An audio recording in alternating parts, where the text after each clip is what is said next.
Zajedno. Sad ćemo dati nešto veće podavati sam se.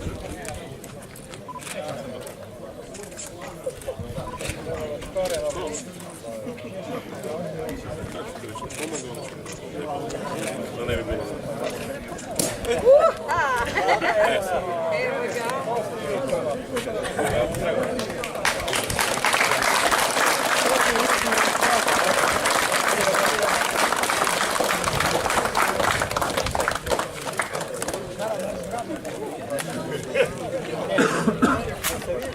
Evo vidite sami, ova cesta je,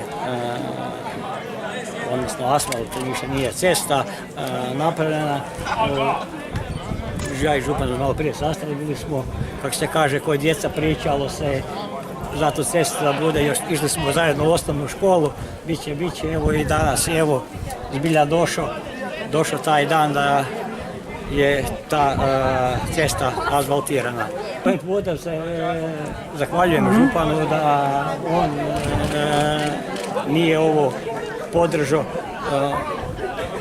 toga ne bilo, ali kako kažem, sjetio se jednog svojeg djetinjstva što smo ko klinci volili da bude tu asfalt i evo i danas je došao dan da se ova dionica otvara.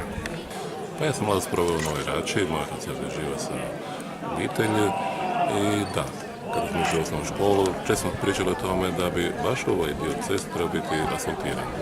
Ima dosta prometa i onda, a moram reći evo i sada, došlo je dosta vremena od moje osnovne škole, ali od danas svjedočimo o otvorenju ceste, koja je, moram reći, kad govorimo o asfaltiranju, najduža cesta od zadnjih 10 godina, gotovo 4,6 km, vredi oko 3 milijuna kuna i ja sam moram zahvaliti i općini.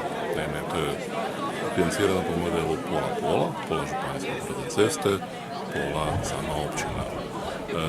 Koliko je to važno za ljude ovoga kraja pokazuje i veliki broj onih koji su nazočili ovom otvorenju i time se stvara zapravo jedna mogućnost boljeg protoka kako ljudi, tako i roba koje ovdje idu, ali s druge strane i cesta ide kroz dio naselja, znamo da je to iznimno bitno.